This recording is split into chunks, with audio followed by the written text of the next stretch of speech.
It feels like everyone has an opinion on games right now, whether they actually even play them or not. And with every new release, every new update, every big announcement, it instantly turns into a flood of hot takes. Some of them are thoughtful, others, not so much. And at a certain point, it becomes hard to tell what's actually a good take and what's just straight up noise. So I wanted to do something a little different. I went out and gathered a bunch of hot takes from people online. Some reasonable, some controversial, and some are just straight up completely unhinged. And I brought them to the legendary Colin Moriarty, founder of Last Stand Media and host of Sacred Symbols, the #1 gaming podcast on the planet. And he's someone who spent years talking about games, breaking down the industry, and not exactly being afraid to give his opinion. And I had him do one simple thing. Is it a good take or bad take? And why? And the answers might not be what you expect. Gamers are more to blame than studios for the current state of gaming. Do I have to make a choice? Or I mean, I think you can make the either argument, you know. What do you feel more in your... Sure, you could go neutral, I think it's a bad take, probably a bad take, but I think there is some nuance there. Like, players are definitely responsible in major ways for the way things are now because they spend money in certain ways, so that bends the arc of whatever the developers and publishers are going to do to chase more of that. I bought Horse Armor when it first came out. Like, oh my God, I bring that up all the time. I bring up Horse Armor all the time just because that was such a... For people that don't know, like, you know, that was Oblivion, and it was 20 years ago, basically, and people were flipping the fuck out over that. And it reminds me a lot of Mass Effect 2 Day 1 DLC as well, where it's like, these things are like so quaint by today's standards it's like, Horse Armor, like, what are you kidding? People are paying, like, I'm paying $10 more for Saros just to play it 2 days exactly, early. yeah. So, like, we've come a long way from that. So, like, gamers are literally responsible for the way things are based on their purchasing behavior. But that's an insufficient argument. It's not a holistic argument, like, because the studios and the publishers chase things instead of creating new things, and that's their problem. Now, I understand both of those arguments. Like, if you want to chase things a little bit, a hero shooter or extraction shooter or whatever, good sports game, good license game, but games take so long to make now. It's just by virtue of that there's no time to respond. So while there were copycat games back in the day and things that try to do things similarly, they can be made in 8 months or a year and a half, and they were made for a few $1 million, and there was very little risk. And now it's like, we want to make a battle royale. It's like, or a hero shooter, like High Guard. It's like, okay, so that's like 70 people, 4 or 5 years. I don't know how much money they spent, probably 100 million or something like that. At least, yeah. And it's like, that's too long, too much money, too many people, not nimble enough. So yeah, like, on one hand, I mean, it's a bad take because you can't really blame the consumer. I'm not a customer is always right person, but like, the consumer is going to behave the way the consumer behaves. You're the one who's like Steve Jobs. I mean, that was what he was always good at, right? It's like, I'll tell you what you want. You don't know that you want the phone with the screen. Yeah. And like the no buttons on it. In fact, that was considered insane. Exactly. Yeah. You know, I even remember like the first time seeing like a Palm Pilot or whatever like that. And it was like, this thing fucking sucks, man. You need a keyboard. So it was like, when they were saying no keyboard, it was like, what are they, crazy? You gotta have a keyboard. Just like, but you got to have visionaries that, you know, and those visionaries exist. Ken Levine, you know, Miyamoto, Neil Druckmann. Druckmann, Kojima. I mean, there's a bunch of them.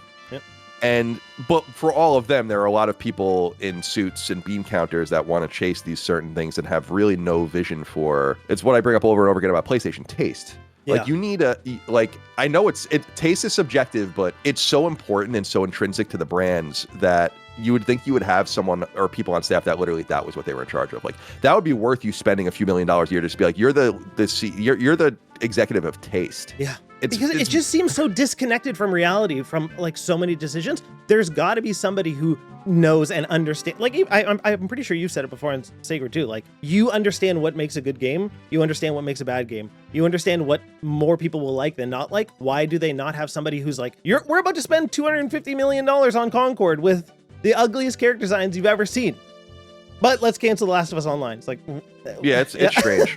It's strange. Like you're not going to hit 100%. Obviously, I bring it up all the time. Like, Shuei is very, you know, always talks about missing on Demon Souls, and like how that has massive ramifications when you think about it. Like, for Dark Souls and Elden Ring and all the spin-offs and FromSoft basically being with PlayStation from the beginning since Kingsfield. So you miss sometimes, you make bad calls, and like, that's totally fine. It's just a matter of the way you make your decisions, and like kind of the big thing with Sony was just they spent, it's not even about the amount of money they spent on these games. It's fine. It's like just hire other people to do it for you. Like you don't know what you're doing. They don't know and mismanagement. It's all blown up in their face. Everyone knows it's blown up in their face. I mean, it's too bad. But what I lament the most is that, and a lot of people don't want to hear this, is just PlayStation will now have no meaningful presence really in games as a service, and that's a bad thing. And you're going to find out how bad that's going to be in the years to come. People are fucking delusional if they think the world is going to swing back to this era of single player games and these like ephemeral multiplayer games you play for 2 weeks and stuff like that. So unfortunately, it's done. All I play is single player games. So it's if everyone spent and played like me, we would be in a different situation. But we don't. You have to see outside yourself, and if you can't see outside yourself to know these are positions you want to be in, and that's the biggest thing. So like they lost the money, they'll be able to write that stuff off and make a lot of it back over time, lower their taxable income and all the rest. But the reality is the shitty thing is that they won't get another chance to do it. They ruined it. Yeah, they ruined it. Yeah. And PlayStation with one or two of these massive games would have been huge for them. And they don't have it. I mean, I guess, yeah, sure, Naughty Dog has come out and said publicly, like, we made this decision ourselves or whatever. But based on everything, even just imagining, you have to think that if they made The Last of Us Online, it would have been the game instead of Arc Raiders. Like, and I know how you're saying, like, yeah, people can make bad calls or whatever, like Demon Souls and stuff, but come on, man. And then instead you're like, hey, Bluepoint, make God of War multiplayer. That's the better idea. Like, yeah, it's weird. I mean, there's no way around it, and because that's what I was saying. It's not even the money, like, because Sony makes a shit ton of money, and they're going to invest in things. It's the time. Yeah, exactly. It's wasted time. I mean, they must realize internally, like, we've wasted so much time and so much money, and like people are freaking out. We can't do it again. Just start making the single player games again, and that's probably what they're doing. But that's too bad. Because I think that you need to have both. Every time you've talked about it actually on Sacred a few times, where you essentially, like, when people are like, where are the games? Kind of thing like that. To me, like, I have a PS5 Pro, you have a PS5 Pro, whatever, but I mainly play on PC. So technically, to me, PlayStation has no game, because the only games I play on PlayStation are the exclusive, because everything else runs better on PC. So the only time I turn on my PlayStation is when there's a PS5 exclusive, like Saros. But other than that, I'm playing, 3 games a year, 2 games a year, maybe? So technically there are no games, where before it was, you were excited about upcoming releases because they had multiple per year. And now it's like the only games that we know about are like fair games. Come on. It's getting canceled. I don't know what they're doing with fair games. Like, I've talked extensively with someone that's played it. It's I don't know what they're doing with that game. But yeah, you're right. I mean, it from a perspective, I mean, I try to remind people of this all the time. Valve is a private company, so we have no real insight into how much money they make. But like, people take educated guesses, and it puts their gross revenue at somewhere around a third of PlayStation's. Okay. So the reality is that if the two libraries share games, and there's way more money being made on one platform, then maybe it's the other way. Maybe they don't have any games. The reality is that, though, I kind of reject it reject the premise entirely, and I've said this for many years, is just, I don't really give a shit if a game's exclusive or not. Like, the game is like, you're on the platform you're on. Each one has like this gravitational pull with specific games, like Mario or the Nintendo Slate for on Switch, and Xbox had that for a long time, not so much anymore, but with Halo and Gears and Forza, and PlayStation still has that. But really, like, it has always been the case since the very beginning of gaming that you were playing third-party games on your console for the most part. Yeah. And I feel like when people talk about it's like the days of the NES and stuff, I'm like, dude, the NES. I mean, other than Mario and Zelda, which are big games, for the most part, you're talking about all the third-party games that people loved on there, and you can rattle them off. It's always been like that. It wasn't really until the N64 and a little bit of the GameCube that Nintendo started to become a little bit more proprietary by force of nature, because no one wanted to make cartridge games at that point for N64. But I don't know, man. I think people need to be a little bit more, understand that the platform is the conduit by which you're playing a lot of games. Developers are not going to just make games for one platform or the other. It makes no sense. Yeah, no. Unless you're being paid to do so. So you're going to have, by nature of that, by virtue of that, the availability of all of the same games. And then it's a matter of like how you want to tap into them. But I think Steam is all, dude, I'm mega complimentary of Steam. I was earlier in this episode. I think it's an amazing platform. And they treat the developers the best too, by the way. The pay is the best there. Like the pay splits until you make a certain amount of money are the best. But I think people overestimate how big they are as well. Like, I think people think that like this marketplace is bigger than everything. It's like, dude, Xbox makes more money than Steam. You know, so to me, it just doesn't seem like it makes sense. Like, who fucking plays Xbox? I don't know, but Yeah. they make probably twice as much money as Steam.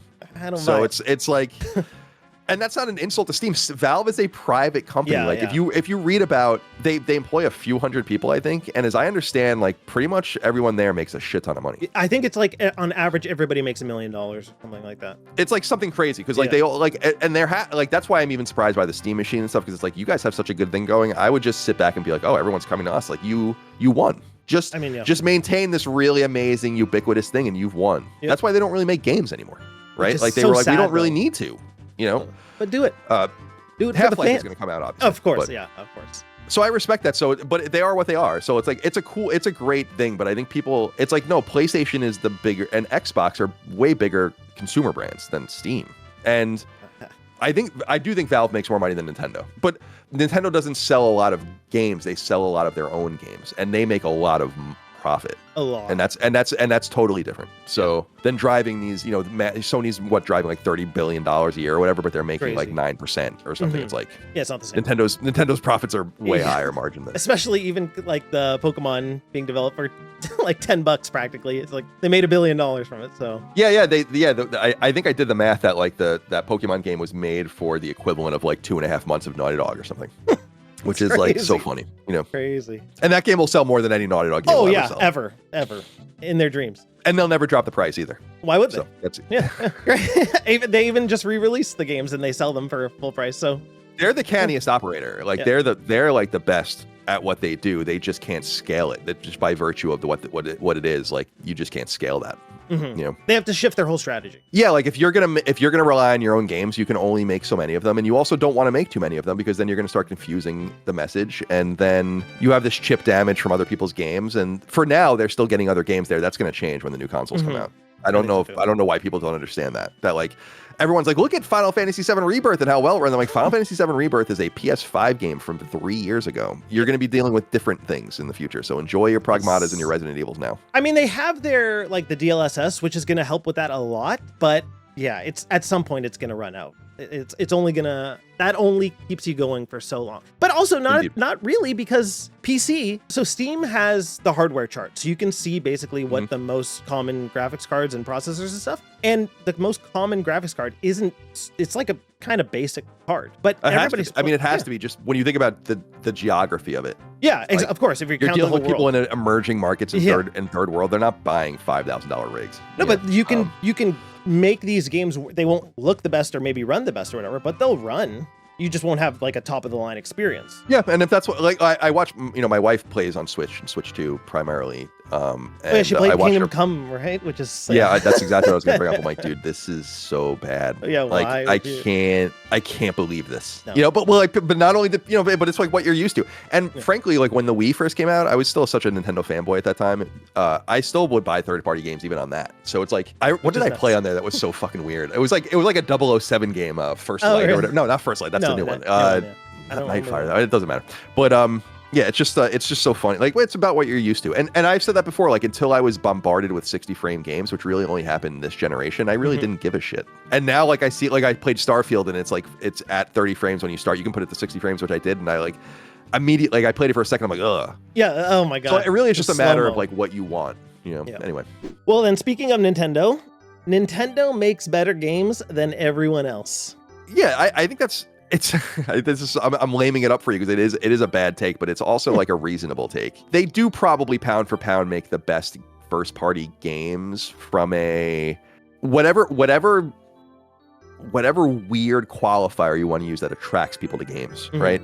They have it better than anyone. Big time. And you just see that from the sales numbers. You have games like Animal Crossing selling 40 million like it was like something, it's like what? Right. But that was like a weird COVID, like I remember even listening to random podcasts where people were like, who never played games, and they're like, oh, I bought a Switch to play Animal Crossing. It's like, but why is this is the game that's hitting the masses, is Animal Crossing? It's such a strange thing. Yeah, it's like 49 million units. Yeah. I'm looking at it now. It's like Smash Brothers Ultimate 37 million. Yeah. Breath of the Wild 33, Odyssey 30, Pokemon Scarlet and Violet 28, Sword and Shield 27, Tears of the Kingdom 22. Do you have any idea what Sony would do to achieve any of those kinds of numbers? They have, I don't think any game I don't think any, no. ever in that in the strata of that. I mean, like, you might get games like the original Horizon or The Last of Us or Uncharted collection or something to like a 20-25 million, but that's like mega discounted. Takes years for that to happen. Like, yeah, they go on sale for $14. Like, of course. The crazy thing is, like, every copy of Odyssey was sold at full price. Exactly. And they just, so like, you can't argue with that. Like, they have, let me see here. I mean, I'm counting, they have something like more than 50, 60, it might be like 60 or 70 games on Switch that sold more than 1 million or 2 million copies. That's kind of nuts because they published almost all of them. So you can't argue with that. Like, now, I grew up a Nintendo fanboy. I've always been a Nintendo fan in my heart. You know, the NES is my favorite console. They lost me in the Wii era. Well, so then hold on. What's your fucking problem? Because but let's be real here. Tears of the Kingdom, Odyssey, Breath of the Wild, Donkey Kong Bonanza. You are missing out, my friend. Well, I played Tears of the Kingdom. That's the first one. No, Breath of the Wild is the first one. I played Breath of the Wild, and I wasn't crazy. I played it for 10 or 15 hours. I'm like, this is fine. I'm not. I think, and Odyssey I actually didn't like. I mean, I remember Odyssey because it was the last game I bought in person. Like, I went to the GameStop in Santa Monica and I bought it. Oh, okay. And I'm just like, I don't know. I think at some point I'm like, I don't get it anymore. It's a lot of it is, it's the same with Pokemon. I was way too old to play Pokemon when it came out. I was in 9th grade. But I loved it, and I played it all the way through Platinum, and then eventually I was like, why am I doing, like, it's the same fucking thing over and over again. And I kind of feel the same way about these games, though they are quite differentiated. It's the same IP, it's the same characters. It's funny, man. Like, the games both have like the Nintendo heart and soul, and yet they're vacant at the same time. Like, I've never played a Nintendo game in my entire life. Now, they exist, and I'm sure people will be like, you know, the Xenoblade and all that. Oh, yeah. But it's like, or Metroid, which I actually do like, but like where you're really playing for a story or an experience. And then it's like, oh, but here's Ring Fit Adventure, which I think was really cool. It was cool, and it's like, it sells 15 million copies, and you're like, what the fuck? Like, that's so crazy. Like, so on one hand, I don't get it. On the other hand, you can't argue with it. It is one of those things. And I am shocked by the tolerance of people for this shit, but what I think is happening is people cycle in and out. Like, the people that, I just know this, the way that people talk about Nintendo these days is so many of them don't really know Nintendo, and so they think a lot of it is they're by brand new virtue of Nintendo fans. Right. Yeah. It's like, oh, this is new and exciting. It's really not. Yeah. But of course it is if you've never played it. But they're still, the like, I've played all of them. I played everything. When I was playing Donkey Kong Bonanza, it was like, this is fantastic. I couldn't put it down. And especially, like, you loved Astrobot. Yeah, I did. Not as much as a lot of people did, but yeah, I thought Astrobot was really great. It's not game of the year, but it is a great game. But so, come on, man. I know, come on. But that's, like, to me, it's like, if you enjoyed Astrobot, you enjoyed that platformer experience, Donkey Kong Bonanza is just like the next level of that, because the gameplay is just so much more exciting. Astrobot feels like you can see that they're going to do something more with the sequel and, like, up the gameplay, up the jumps, up the movement capabilities, kind of like how Mario, like, has always evolved. If you play Donkey Kong Bonanza, you'd be like, dude, come on, this game's awesome. Sure. Yeah, I mean, Micah played it, and I watched it, and it is cool. I also just, I don't know, I'm looking for different things, I think, these days, you know, and it's always evolving. The things I'm into really are not available on Nintendo almost at all. That's true. At least from their first parties, and that's been true for a really long time. So now they are good at, and they have been forever with Xenoblade, and before that Fire Emblem and other things where it's like an Earthbound and Mother's kind of shit and all that, where like they do dwell in the role-playing game, obviously Pokemon. They do make, you know, action games and a racing game, or a couple racing games, and F-Zero and Wave Race back in the day, and all the rest.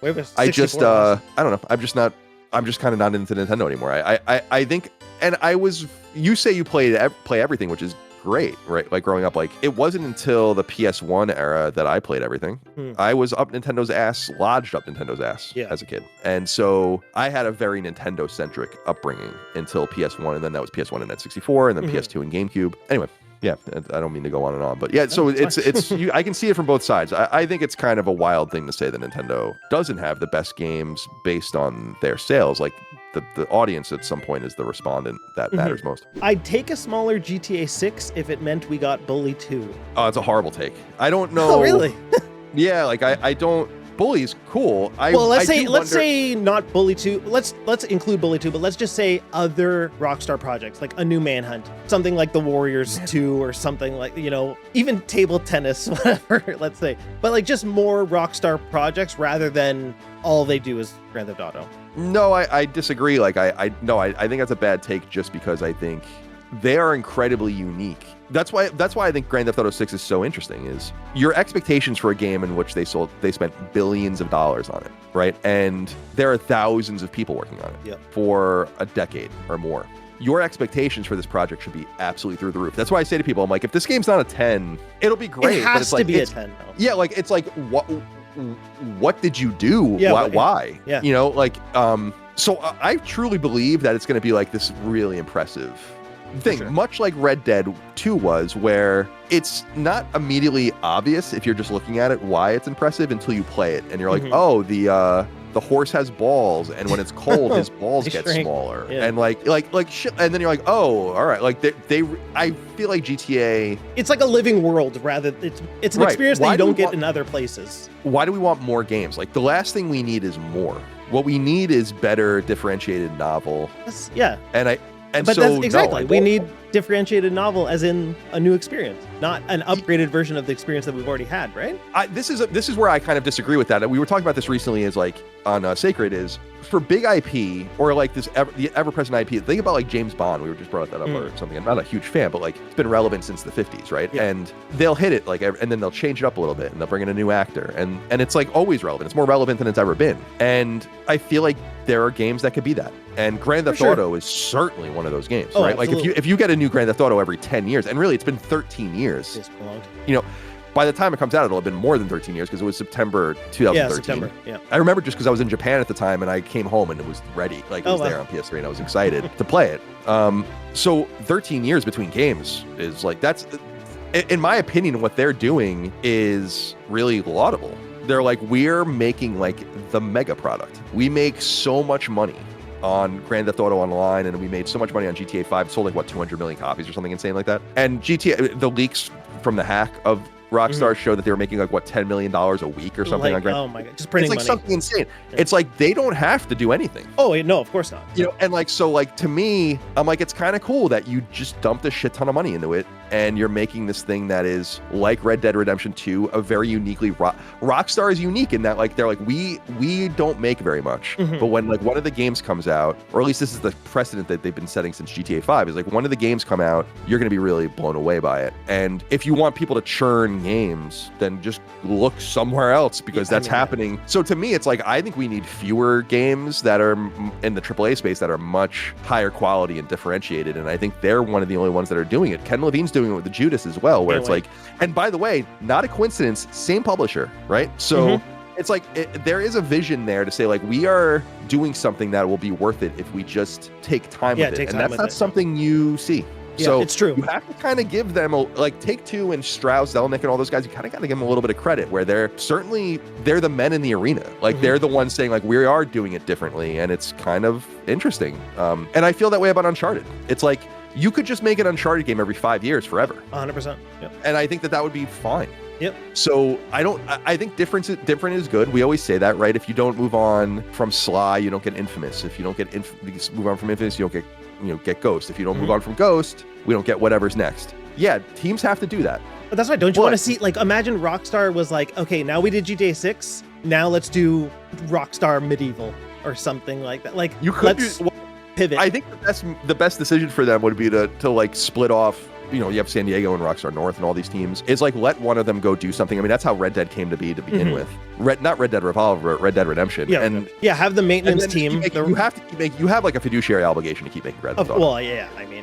And I think you have an obligation to the culture. Like, the culture wants it. The culture didn't want to wait 13 years for this game. It's so funny when you think about GTA 3, Vice City. So 3 was 2001, Vice City was early 2003, and San Andreas was 2004, I want to say. Yeah, right after. Yeah. Like, and now things are very different, and those games are really similar to each other when you look at them. Obviously, they couldn't really redo much, but people don't want to wait this long, but you have to justify the wait by delivering something really cool. And I think it's cool that they're releasing, it's like a prodigious sort of thing to say, like, yeah, we're going to release this game can only make its money back if we sell literally 40 or 50 million units. Like, but that's how confident we are. Do you think that they could also, if they decided we're going to, like Saros, $10, you get to play it 2 days early.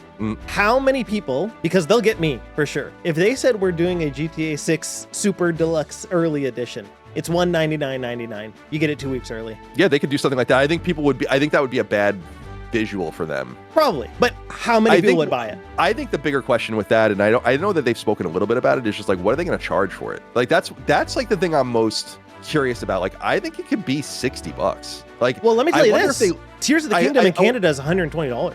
Tears of the Kingdom. Yeah, it's $115.99 or something like that. I wonder. Like, I wonder if they're going to take a spread shot approach. I'm also interested in how they're going to work with the consoles. I'm also interested in how we saw from the leak that PlayStation is a completely dominant force in the world of Grand Theft Auto, and 2/3 of all business is going through them. So there's so much riding on this, but this is going to be the biggest entertainment release ever. And I think we don't want every game to be like that, but it's cool. Like, everyone has the most confidence. Like, it's going to be great. Everyone knows that. I think it's cool to. It is. Yeah, it does, but it's going to be. Yeah, it's going to be. Right? Yeah. Like, of course it is. Of course. Anybody who says, like, there are people, you see it all the time on Twitter and on Reddit and stuff, people are saying, like, it might not. What if there's bugs? What if it's going to be most likely, probably the best game maybe ever made. I'm sure people will break the shit out of it or whatever. Like, probably, yeah. But yeah, I think that I mean, I say it on Sacred all the time. Like, you should have the highest expectations for this game that you've ever had for a game. It's not your fault for having that expectation. All of the evidence about the game is telling you should. And if it doesn't reach those expectations, then that's their problem. That's on them. But and that's an incredibly risky thing to spend all this money and not deliver. So I just don't think that they're going to do that. The game should have been out already. The game was probably supposed to be out years ago. So I think that it's just like Judas. So like it's Ken Levine's Lego, narrative Lego GDC speech was like in 2015. So long, crazy how long ago. But I think it's good. Like, just take your time, make it great. Like, what's the Miyamoto quote everybody says? Whatever. Oh, like a canceled game, or a delayed game is whatever, good or bad, whatever the fuck. Or I don't know what the fuck it is anymore. But the it's funny. Just not everyone can, like, if you're in a situation like that, you should take advantage of it, because most studios would never, ever, ever, ever be able to be in a situation like this. There are very few that are given the actual time to really make it good and not have to rush or force something out or deal with day one DLC and all that stuff, or day one patches and stuff. They can just release a perfect product, essentially. Now, if the question is, like, should Sucker Punch make another Ghost game? It's like, no, absolutely not. Yeah, I don't think so either. Like, they should move on. Santa Monica should move on. Yeah, they're not, but they which is crazy. Fact, they're never going to, it looks like. So, but for Rockstar North and Rockstar, no, I would never. They should just stay exactly where they are, doing exactly what they're doing. I mean, the houses are left. By the way, just real quick, if they move on to something else and it's fucking I liked Manhunt. If it's Manhunt too, I like Manhunt too as well. Yeah. But if it's Manhunt. I mean, it's like, I mean, like, it either has to be Grand Theft Auto, Red Dead, or something new. Yeah. Like, in that same type of vein of those style. Like, yeah, I don't think they could go back to, like, they're not going to do the Warriors 2. Gamers shouldn't influence balance and design decisions in games. No, that's a bad take. I think you're doing it for the player. I mean, this goes into, like, some sort of level of authorial intent.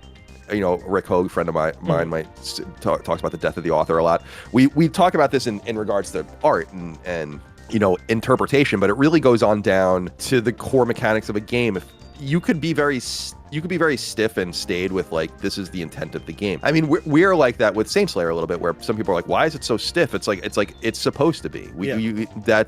It's a matter of taste. But if players aren't vibing with your game and have feedback about it, you might want to take it into account. It might not be right, but often I think patching and the interaction that comes with it, especially in the multiplayer space with patch notes and these robust forum posts and people kind of giving feedback about what's working and what isn't, like, that's one of the dynamic marketing angles and advantages that those games have. Like, if anything, you should lean into doing that and listening. And what customer would want to buy a game and then be like, oh, I don't want you to listen to anything I have to say about it? Like, so I think it's good. And I think it's a bad take to say they shouldn't have any control over it. Now, I think that there's overreactions. I think a lot of people don't understand what is going on with a lot of games sometimes. I think some people don't understand why games are the way they are sometimes, and how it's very difficult.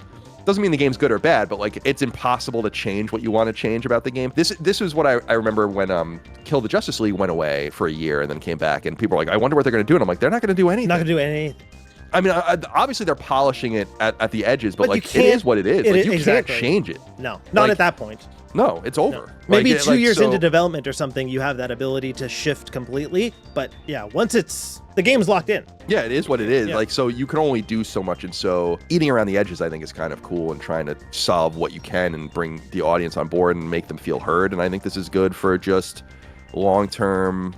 I mean, part of what is that studio called, Embark, that did the finals and then they did Arc Raiders? It's like I think they built a lot of goodwill with the finals. I think a lot of people that played that game tried Arc Raiders, not that they necessarily needed them one way or the other, but like it worked. And you can't go wrong listening to your audience. Bethesda gets more hate than it deserves. Yeah, I think that's a good take. Although they deserve some hate. I just think that it's like really overwrought. Now, I was surprised by I played Starfield for 15 or 20 hours. It's fucking boring. Boring as fuck. It is so boring. Like I can't believe how boring it is. And that game does deserve a lot of its criticism. Absolutely. But I think what they're trying to do is they deserve the criticism for staying with the creation engine, for doing like X, Y, and Z, that kind of like, instead of, it's what I used to say about Telltale back in the day, where before they like disappeared, where I was like, you got to just stop for a minute and like work on your infrastructure.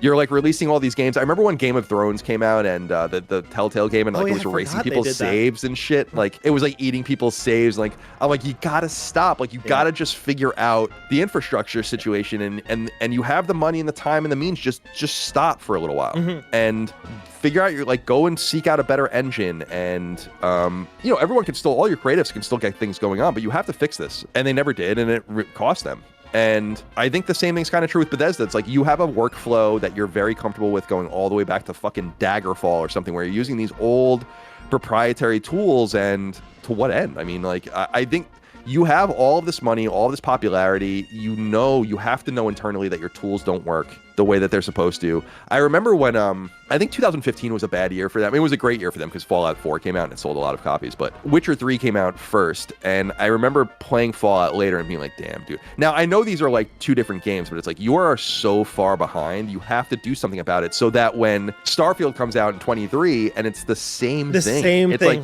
I'm like, what are you doing? Like, and Baldur's Gate 3 blew them away. Right, exactly. It's like, you gotta stop and like disentangle yourself from this archaic shit you're doing. And so it makes me very curious to see the Elder Scrolls game, because I bet you it's the same shit. The same shit. Yeah, the same shit. It's a 25-year-old game design. With that game is going to sell for literally 50 million copies or something. Unless it's day one Game Pass, right?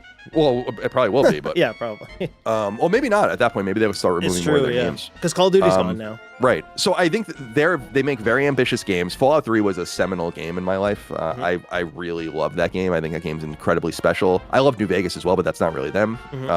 But by the time I got to Fallout 4, I was just like, oh, this is kind of, I didn't like it. I tried it twice, I remember, too. Like I played it for like 25 or 30 hours. I'm like, eh. Yep. And then I went back like a few years later and I'm like, I'm really not feeling this, because it's a time and place thing. This feels too old and limited to me. But I think people are pretty hard on them. It's very difficult to make what they do, what they do. For sure. And how easy it is to just break everything in the game when you make changes and stuff. It's very I appreciate that they put it all on the field with that kind of stuff, because it's tough. But you should have higher expectations. It's time to move on. Yeah, higher expectations for sure. Gaming isn't too expensive. Yeah, I think that's generally a good take, but I think it depends on what you want. Like gaming as a sphere, like an ecosystem, is in wildly accessible ecosystem on any device that you have. You can turn on an old computer and play fucking, Maple Story if you want or something, or you can put on your phone and play, a PopCap game, or you can have like the highest end PC and play Flight Simulator on 8 monitors. You know, like that spectra is the best part of gaming, and that level of access has only gotten crazier and crazier and crazier and crazier. Like when I was a kid, there was no free games. That was not a thing. It wasn't until unless it came in a box of cereal. Right, exactly. Or if like you went, like Dagan used to work for one of these, they were called Ice House, I think, like before the first .com crash, where the online games and like Flash games, and then there was Newgrounds and E-Bombs and all that kind of stuff. Like that shit existed, but that was like whatever. You can get some of the highest quality games, like the most popular games in the world are free, and you can't argue with that. If you want to play Fortnite or Apex Legends or Roblox or whatever, it's like, it's there. Go ahead. So from my perspective, the amount of free options and cheap options it's comical.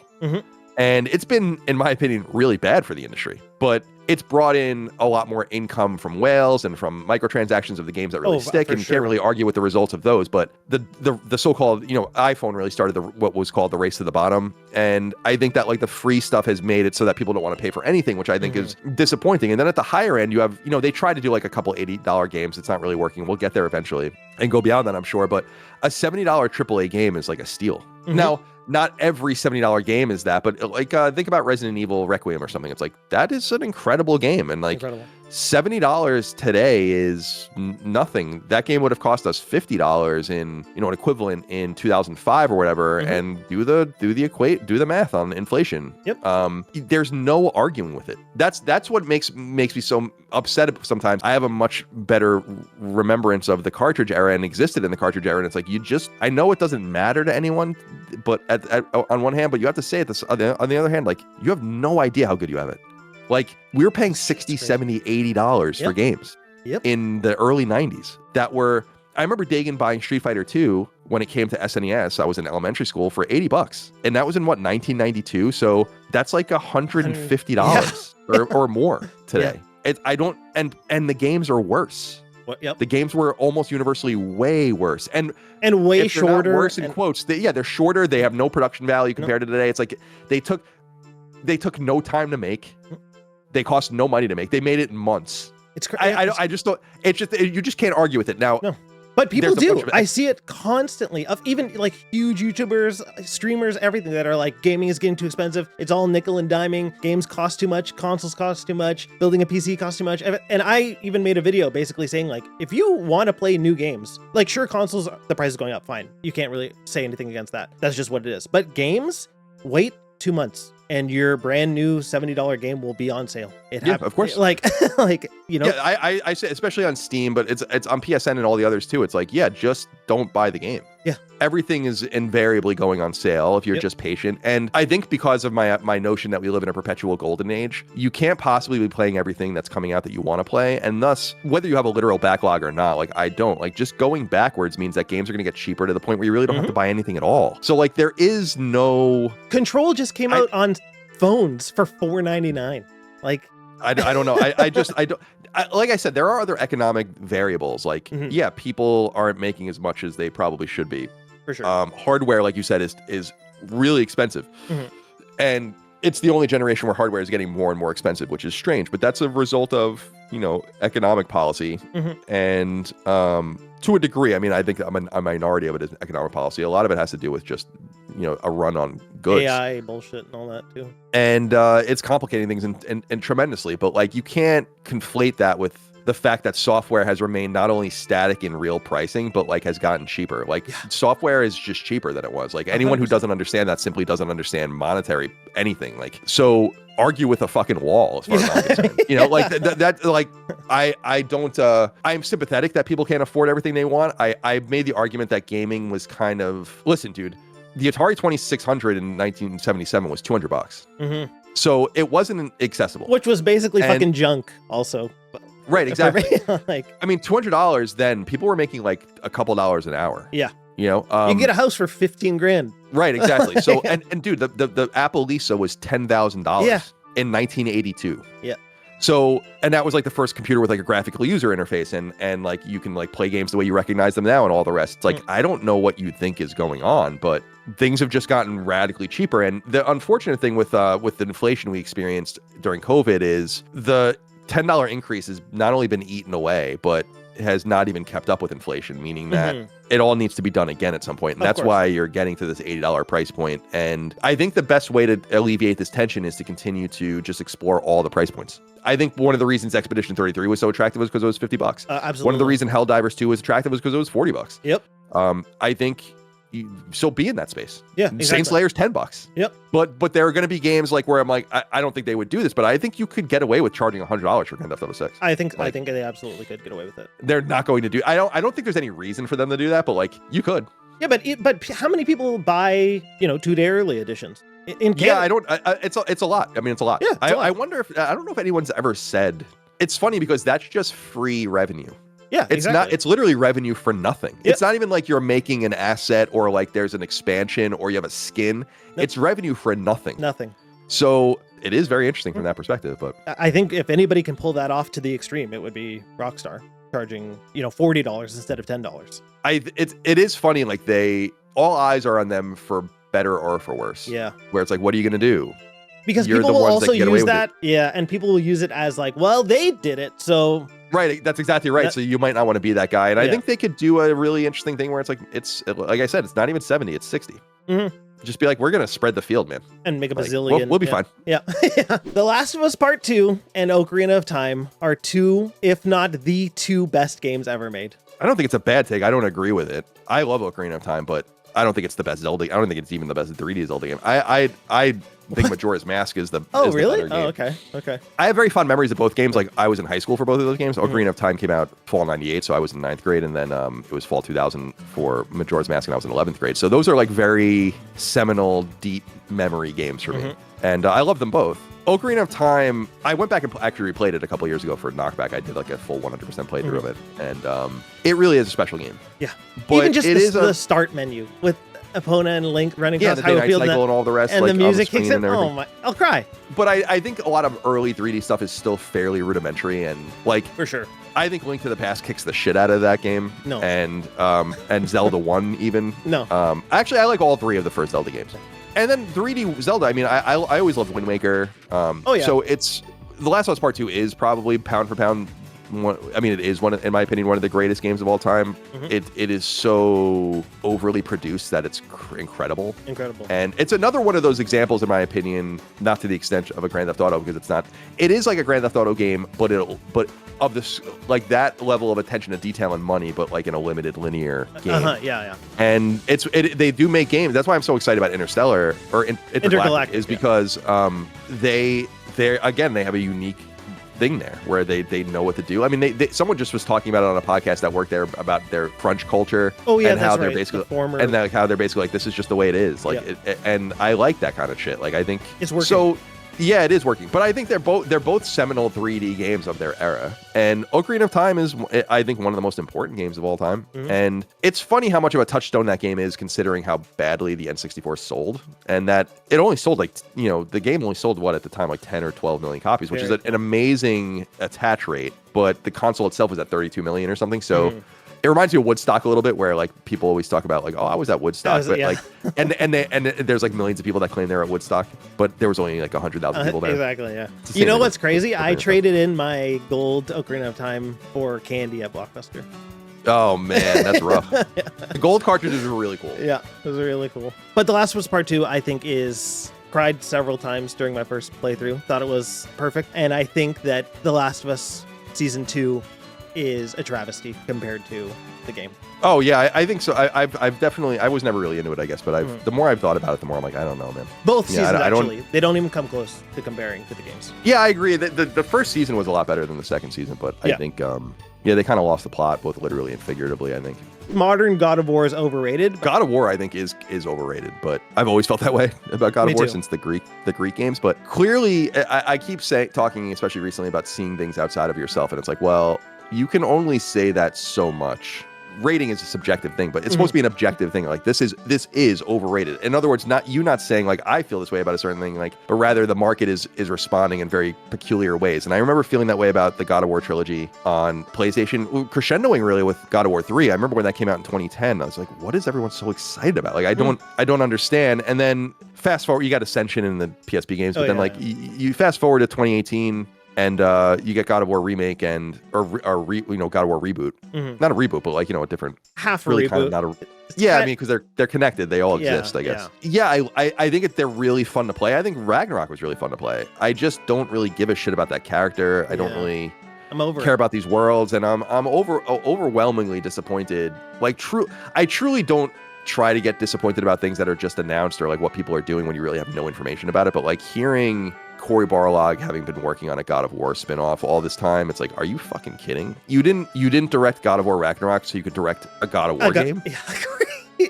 crazy. I don't know about that. I mean, now Crazy. the way people describe it sounds really interesting, and I'm sure it's supposed to be like Devil May Cry, like very kinetic, action oriented, and that's neat. And we'll see what it's all about. And I'll be an open minded to it. But I was incredibly crestfallen when I heard that, because I thought we were finally, for the first time since Connecticut, Santa Monica's very first game, I thought we were going to get something new, and they're just going to continue to stay in this space. And now it goes into my argument of like, could you get it? We're getting a God of War game every 5 years or so. It's like, well, yeah, I guess you could just do that. And so I feel like it's overrated is not even the right term. It's like, I don't understand. Overloved. I don't understand why people are so into it. But I don't see that either. But I also like how you're saying too, it's like when you have these few kind of auteurs where it's like, you want to see what else they can do. Don't they have something else in their head beyond this one idea that they're just going to expand upon? Like, you know, if Ken Levine if Ken Levine said I'm making a new Bioshock, I'd be pretty fucking excited. But realistically, I do want to see what else. Like, you know, Judas is more exciting to me. You know, Fizzant is more exciting to me than more Death Stranding. Intergalactic is, I mean,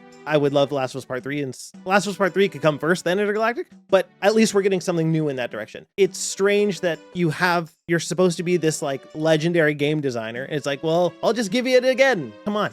I can't relate just in that if I were spending, like we were talking about doing more Saint Slayer, and it's like, well, that's easy. These games take us like a year to make. You know, like there's mega opportunity costs when you're spending 4, 5, 6, 7 years on a project, and you only have so many.